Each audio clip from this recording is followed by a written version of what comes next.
Harta nasional China telah dipindahkan ke Amerika Serikat dan Jepang. Nama saya Ricky Suwarno, berdiri di atas pundak dua superpower Amerika Serikat China melihat masa depan Indonesia.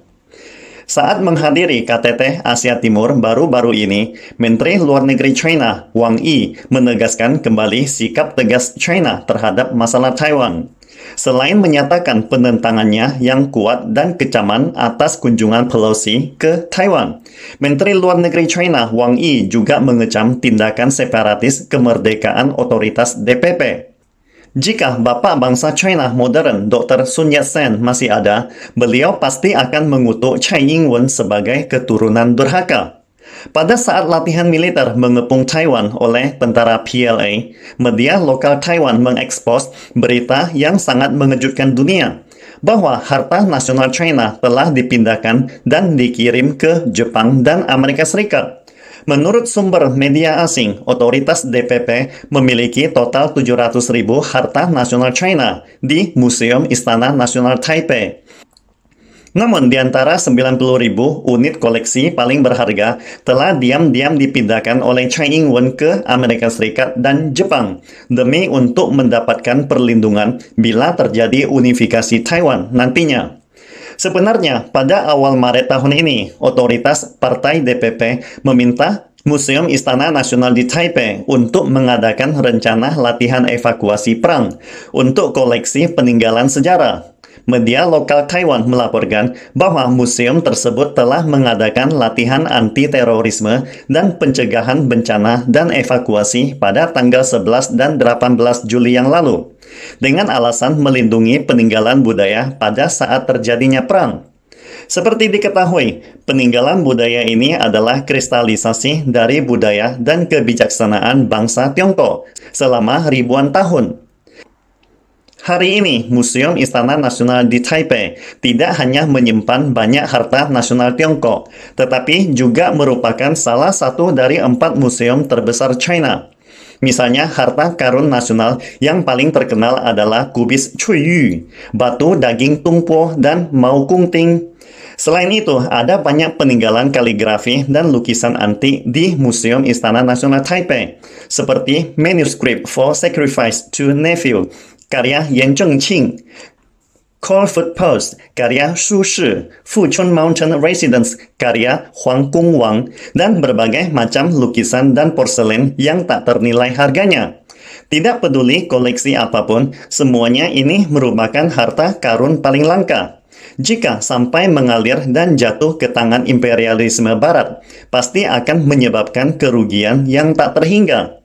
Menurut informasi publik, aliansi 8 negara imperialisme Barat yang pernah menjara Old Summer Palace dan Forbidden City atas sebagian besar peninggalan budaya berharga Tiongkok telah tersebar di lebih dari 200 museum di 47 negara Barat di dunia, dengan total sebanyak 1,64 juta koleksi.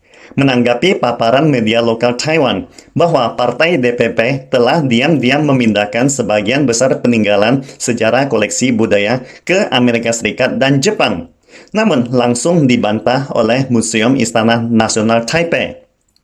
Sebaliknya, Direktur Museum Istana Nasional Taipei mengakui Tsai Ing-wen telah diam-diam memindahkan 90.000 peninggalan sejarah bernilai tinggi dari total 700.000 koleksi paling berharga.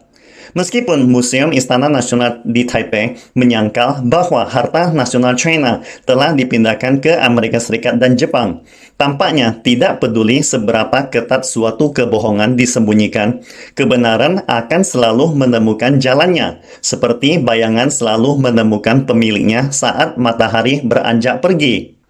Ada banyak tanda-tanda bahwa otoritas Partai DPP sedang melakukan persiapan.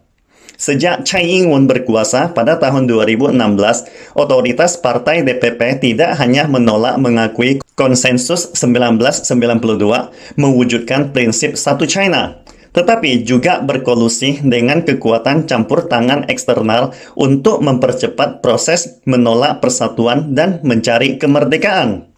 Ini jelas akan mendorong rakyat Taiwan ke jurang peperangan. Kemerdekaan Taiwan berarti peperangan. Tsai Ing-wen berusaha memindahkan harta nasional China ke Jepang dan Amerika Serikat untuk membuka jalan bila terjadinya penyatuan. Media Taiwan mengatakan Tsai Ing-wen mencoba menggunakan harta nasional ini untuk menyenangkan campur tangan eksternal demi memperoleh perlindungan dan suaka politik. Mantan legislator Partai DPP juga mengatakan perlindungan terhadap peninggalan budaya oleh otoritas Partai DPP Tsai Ing-wen adalah isu palsu. Tidak ada yang perlu dievakuasi dari koleksi di Museum Istana Nasional ini. Blokade militer tentara PLA sepenuhnya untuk mempertahankan Taiwan dari campur tangan asing. Demikian pula seperti yang ditekankan dalam opini publik bahwa China tidak mengatakan untuk menyerang Taiwan. Jadi tidak ada yang perlu ditakuti jika para separatis tidak terlibat dalam kemerdekaan Taiwan.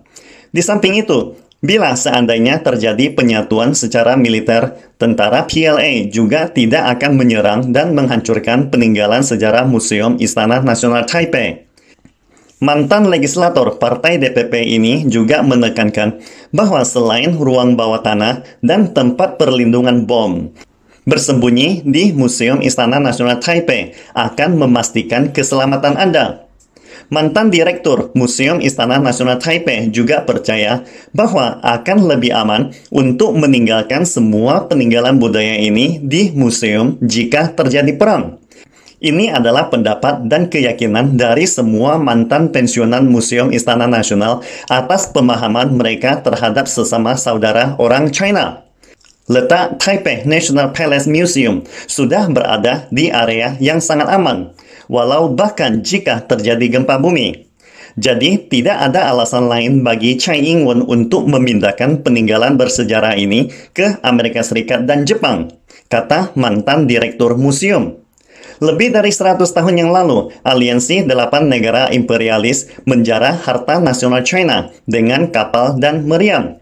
Sekarang, otoritas Tsai Ing-wen sendiri mengambil inisiatif untuk memberikan harta karun nasional ribuan tahun ini kepada orang luar dan mencoba untuk mengkhianati nenek moyang mereka demi untuk mendapatkan suaka politik. Ini memang suatu tindakan yang sangat keterlaluan. Ketika banyak orang China melihat harta peninggalan sejarah nasional mereka muncul di museum negara-negara barat, langsung mengingatkan mereka luka sejarah yang tak terlupakan.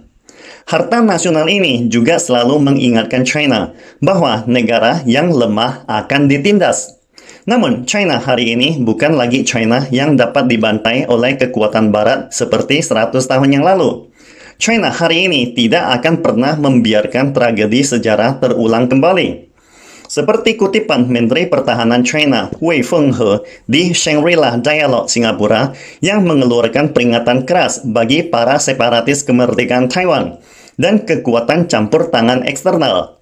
Jika ada orang yang berani memisahkan Taiwan dari China, tentara PLA tidak akan punya pilihan selain dengan tegas memberantas dan menjaga reunifikasi Ibu Pertiwi China dengan segala cara. Tidak ada kekuatan di dunia manapun yang dapat menyelamatkan pasukan kemerdekaan Taiwan dari nasib kegagalan dan kehancuran mereka. Tidak satu inci pun dari tanah warisan leluhur Tiongkok yang boleh dikorbankan. Demikian pula halnya, tidak satupun harta nasional yang ditinggalkan oleh leluhur bisa dijara.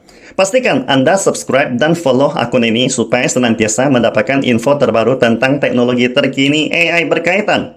Salam Indonesia Maju!